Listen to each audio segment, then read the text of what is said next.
ಆಚಿ ಮಸಾಲ. ಎಂತ ಅಡಿಗೆಯ ರುಚಿಯಾಗೋ ರಹಸ್ಯವು 20 ರೂಪಾಯಿ. ಓಕೆ, ಸಿದ್ದರಾಮಯ್ಯನವರು ಮುಖ್ಯಮಂತ್ರಿ ಆಗಿದ್ದ ಸಂದರ್ಭದಲ್ಲಿ ತಂದಿರುವಂತಹ ಯೋಚನೆಗಳೆಲ್ಲವೂ ಸಹಜವಾಗಿ ಜನರ ಮನಸ್ಸಲ್ಲಿರುತ್ತೆ. ಅಂತ ಸಂದರ್ಭದಲ್ಲಿ ಸಹಜವಾಗಿ ಕಂಪ್ಯಾರಿಸನ್ ಅನ್ನೋದು ಬಂದೇ ಬರುತ್ತೆ. ಬಿಜೆಪಿಯವರು ಸಿದ್ದರಾಮಯ್ಯನವರ ಆಡಳಿತವನ್ನ ನೋಡಿದ್ದೀರಿ, ಡಿ ಕೆ ಶಿವಕುಮಾರ್ ಅವರ ಆಡಳಿತವನ್ನ ನೋಡಿರುವುದರಿಂದಾಗಿ ಬಿಜೆಪಿಯವರು ಸಿದ್ದರಾಮಯ್ಯನವ್ರನ್ನ ಏನಾದ್ರು ಮಿಸ್ ಮಾಡ್ಕೊಳ್ತಿದಾರ ಮುಖ್ಯಮಂತ್ರಿ ಸ್ಥಾನದಲ್ಲಿ? ಸ್ವತಃ ಕಾಂಗ್ರೆಸ್ ಅಲ್ಲೇ ಮಿಸ್ ಮಾಡ್ಕೊಳ್ತಿದ್ದಾರೆ. ಯಡಿಯೂರಪ್ಪನವ್ರು ಮಿಸ್ ಮಾಡ್ಕೊತಿದ್ವಿ ನಿಜವಾಗ್ಲೂ. ಈಗ ಸಿದ್ದರಾಮಯ್ಯನವ್ರನ್ನು ಕೂಡ ನಾವು ನೋಡಿದೀವಿ, ಇಲ್ಲ ಅಂತಲ್ಲ. ಸಿದ್ದರಾಮಯ್ಯನವರು ಈ ಬಾರಿಗಿಂತ ಹಿಂದೆ 5 ವರ್ಷ ಅವರು ಮುಖ್ಯಮಂತ್ರಿ ಆಗಿದ್ದಾಗ ನಾನು ಶಾಸಕನಾಗಲ್ಲ, ನಾನೊಬ್ಬ ಭಾರತೀಯ ಜನತಾ ಪಾರ್ಟಿ ಕಾರ್ಯಕರ್ತನಾಗಿ ಅವರೊಬ್ಬ ಒಂದು ಉತ್ತಮವಾದ ಸರ್ಕಾರವನ್ನ ಕೊಟ್ಟಿದ್ದಾರೆ ಅಂತಕ್ಕಂಥದ್ದನ್ನ ಒಬ್ಬ ಸಾಮಾನ್ಯ ಈ ರಾಜ್ಯದ ಒಬ್ಬ ನಾಗರಿಕನಾಗಿ ನಾನು ಹೇಳ್ತೀನಿ. ಅದ್ರ ಬಗ್ಗೆ 2 ವಿಚಾರ ಇಲ್ಲ. ಆದ್ರೆ ಡಿ ಕೆ ಶಿವಕುಮಾರ್ ಅವರು ಈಗಿನ್ನು ಮುಖ್ಯಮಂತ್ರಿ ಆಗಿರೋದ್ರಿಂದ ನೀವು ಹೇಳ್ತಾ ಇರ್ತಕ್ಕಂಥ ಅವ್ರ ಮಾತುಗಳು ನಿಜವಾಗ್ಲೂ ಒಂದು ಕನಸುಗಾರನ ರೀತಿಯಲ್ಲಿ ಮಾತುಗಳಾಡ್ತಾ ಇರ್ತಕ್ಕಂಥದ್ದು ನಿಜ. ನಾನು ಎಲ್ಲರನ್ನು ಒಂದೇ ರೀತಿಯಲ್ಲಿ ನೋಡ್ತೀನಿ.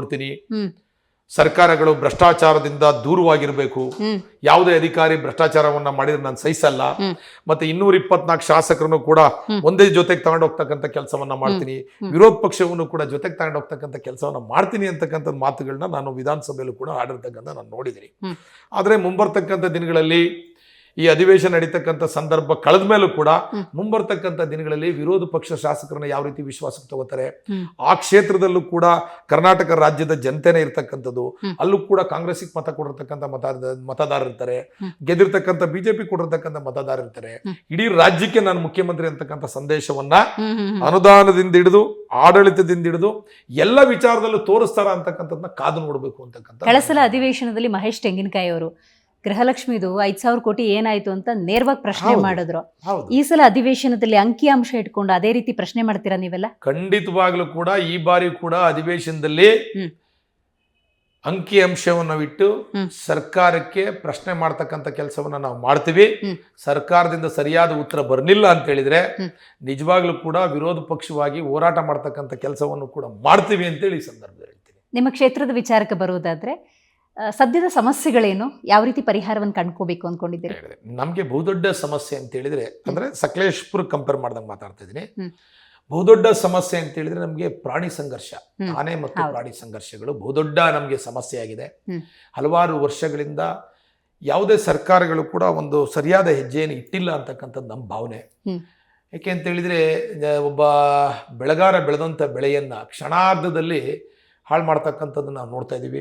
ಇವತ್ತು ಆನೆ ಒಂದೇ ಅಂತಲ್ಲ, ಕಾಟಿ ಇರ್ಬೋದು, ಬೇರೆ ಬೇರೆ ರೀತಿ ಪ್ರಾಣಿಗಳು, ದಿನನಿತ್ಯ ಮಾನವ ಮತ್ತು ಪ್ರಾಣಿಯ ಸಂಘರ್ಷ, ಬೆಳೆ ಹಾನಿ, ಮತ್ತೆ ಒಂದ್ಸತಿ ಹೆಚ್ಚು ಮಳೆ ಆಗ್ತಕ್ಕಂಥದ್ದು, ಇನ್ನೊಂದ್ಸತಿ ಮಳೆ ಇಲ್ದಿರ್ತಕ್ಕಂಥದ್ದು, ಇವೆಲ್ಲ ಸಮಸ್ಯೆಗಳಿಂದ ಸಕಲೇಶ್ಪುರದಲ್ಲಿ ಮತ್ತೆ ಪ್ರವಾಸೋದ್ಯಮಕ್ಕೆ ಯಾವುದೇ ಸರ್ಕಾರಗಳು ಕೂಡ ಸರಿಯಾದ ಆದ್ಯತೆಯನ್ನು ಕೊಡದಿರ್ತಕ್ಕಂಥದ್ದು, ಇವೆಲ್ಲವೂ ಕೂಡ ಸಕಲೇಶ್ಪುರದಲ್ಲಿ ಇರ್ತಕ್ಕಂಥ ಸಮಸ್ಯೆ.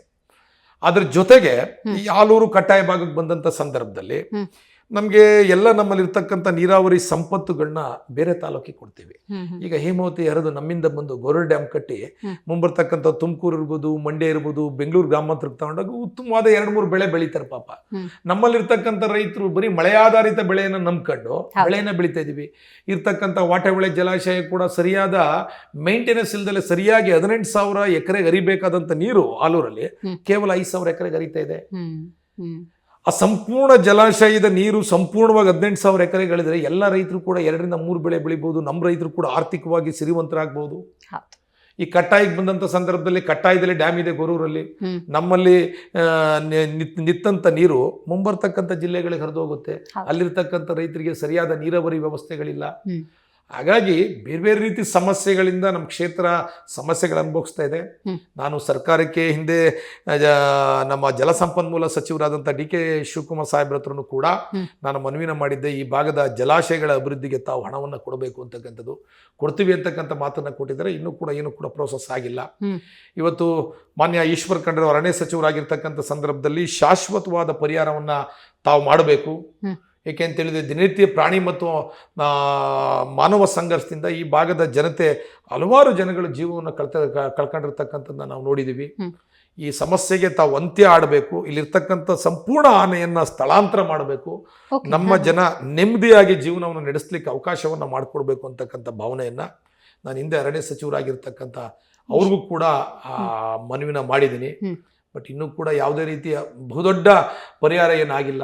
ಯಾರೋ ತೀರೋದಂಥ ಸಂದರ್ಭದಲ್ಲಿ 20 ಲಕ್ಷ ರೂಪಾಯಿ ಚೆಕ್ಕನ್ನು ಕೊಟ್ಟು ಬರ್ತಕ್ಕಂಥ ಕೆಲಸಗಳು ನಿರಂತರವಾಗಿ ನಡೀತಿದೆ. ಅಂದರೆ ಇದೆಲ್ಲಕ್ಕೂ ಈ ಒಂದು ಸಮಸ್ಯೆಗೆ ಅಂತ್ಯ ಆಡ್ತಕ್ಕಂಥ ಕೆಲಸವನ್ನ ಸರ್ಕಾರಗಳು ಮಾಡಬೇಕು ಅಂತಕ್ಕಂಥದ್ದು ನಮ್ಮ ಭಾವನೆ. ನಿಮ್ಮ ಕ್ಷೇತ್ರದಲ್ಲಿ ಸರ್ಕಾರಿ ಶಾಲೆ, ಸರ್ಕಾರಿ ಆಸ್ಪತ್ರೆಗಳ ಪರಿಸ್ಥಿತಿ ಹೆಂಗಿದೆ? ಜನ ಕೇಳೋದು ಅದನ್ನೇ. ಹೇಳ್ತೀನಿ, ನಿಜವಾಗ್ಲೂ ಕೂಡ ಸರ್ಕಾರಿ ಶಾಲೆ ಮತ್ತೆ ಸರ್ಕಾರ ಆಸ್ಪತ್ರೆಯ ಪರಿಸ್ಥಿತಿ ತುಂಬಾ ಚೆನ್ನಾಗಿದೆ ಅಂತಕ್ಕಂಥದ್ದು ನಾನು ಹೇಳಲ್ಲ. ನನ್ನ ಆತ್ಮಸಾಕ್ಷಿಯಾಗಿ ನಾನಿನ್ನು 1 ವರ್ಷದಲ್ಲಿ ನಾನು ಪಟ್ಟಿ ಕೊಡ್ತೀನಿ. ನಾನು ಶಾಸಕನಾದ್ಮೇಲೆ ಎಷ್ಟು ಸರ್ಕಾರಿ ಶಾಲೆಯನ್ನ ರಿಪೇರಿ ಮಾಡಿಸಿದ್ದೀನಿ, ಸರ್ಕಾರಿ ಆಸ್ಪತ್ರೆಗೆ ನಾನು ಕನಿಷ್ಠ ಏನಿಲ್ಲ 15 ಡೇಸ್ ಒಂದ್ಸಾರಿ ಭೇಟಿ ಕೊಡ್ತೀನಿ. ನಿನ್ನೆ ಬೆಳಗ್ಗೆ ನಾನು ಸರ್ಕಾರಿ ಆಸ್ಪತ್ರೆಯಿಂದ ಬಂದಿರೋದು. ನಾನು ಕಳೆದ 1 ವಾರದಲ್ಲಿ 2 ಬಾರಿ ಭೇಟಿಯನ್ನು ಕೊಟ್ಟಿದ್ದೀನಿ, ಇಲ್ಲ ಅಂತಲ್ಲ. ಅಂದರೆ ಈಗ ಸರ್ಕಾರಿ ಆಸ್ಪತ್ರೆಗಳನ್ನ ಕೆಲವೊಂದು ರಿಪೇರಿ ಮಾಡಿಸ್ತಕ್ಕಂಥ ಕೆಲಸವನ್ನ ಮಾಡಿದ್ದೀನಿ. ನಿನ್ನೆ ಒಂದು ಐಸೋಲೇಷನ್ ವಾರ್ಡನ್ನು ಕೂಡ ಸಾರ್ವಜನಿಕರಿಗೆ ಮುಕ್ತವನ್ನಾಗಿ ಮಾಡಿದ್ದೀನಿ. ಮತ್ತೆ ಡಯಾಲಿಸಿಸ್ ಸೆಂಟರ್ ಕೂಡ ಮೊದಲು ತುಂಬಾ ಒಳಗಡೆ ಇತ್ತು, ಅದನ್ನ ಹೊರಗಡೆ ತಗೊಂಬಂದು ಡಯಾಲಿಸಿಸ್ ಸೆಂಟರ್ ಕೂಡ ಅಟ್ ಎ ಟೈಮಲ್ಲಿ 5 ಜನಕ್ಕೆ ಡಯಾಲಿಸಿಸ್ ಮಾಡ್ತಕ್ಕಂಥ ಕೆಲಸವನ್ನು ಕೂಡ ಮಾಡಿದ್ದೀನಿ. ಆಲೂರಲ್ಲಿ ಡಯಾಲಿಸಿಸ್ ಸೆಂಟರ್ ಇತ್ತಿಲ್ಲ, ಅಲ್ಲೂ ಕೂಡ ಡಯಾಲಿಸಿಸ್ ಸೆಂಟರ್ನ ಮಾಡ್ತಕ್ಕಂಥ ಕೆಲಸವನ್ನ ಮಾಡಿದ್ದೀನಿ. ಅಡ್ವಾನ್ಸ್ ಲ್ಯಾಬನ್ನ ಮಾಡ್ತಾ ಇದ್ದೀನಿ. ರಕ್ತ ಪರೀಕ್ಷೆ ಎಲ್ಲವನ್ನೂ ಕೂಡ ಸಂಬಂಧಪಟ್ಟ ರೀತಿಯಲ್ಲಿ ಹಾಸನಕ್ಕೆ ಹೋಗೋದನ್ನ ತಪ್ಪಿಸಬೇಕು ಅಂತಕ್ಕಂಥ ಉದ್ದೇಶದಿಂದ ಹಿಂದೆ ಒಂದು ಲ್ಯಾಬನ್ನು ಕೂಡ ಮಾಡ್ತಾ ಇದ್ದೀನಿ. ಆಲೂರಲ್ಲೂ ಕೂಡ ಲ್ಯಾಬನ್ನ ಸರ್ಕಾರಿ ಆಸ್ಪತ್ರೆ ಮೇಲೆ ಕನ್ಸ್ಟ್ರಕ್ಷನ್ ಮಾಡ್ತಕ್ಕಂಥ ಕೆಲಸವನ್ನ ಮಾಡಿದ್ದೀನಿ. ಹಂತವಾಗಿ ಒಬ್ಬ ವಿರೋಧ ಪಕ್ಷ ಶಾಸಕನಾಗಿ ಹಂತವಾಗಿ ಬದಲಾವಣೆ ತರಲಿಕ್ಕೆ ಪ್ರಾಮಾಣಿಕ ಪ್ರಯತ್ನವನ್ನ ಮಾಡ್ತಾ ಇದ್ದೀನಿ.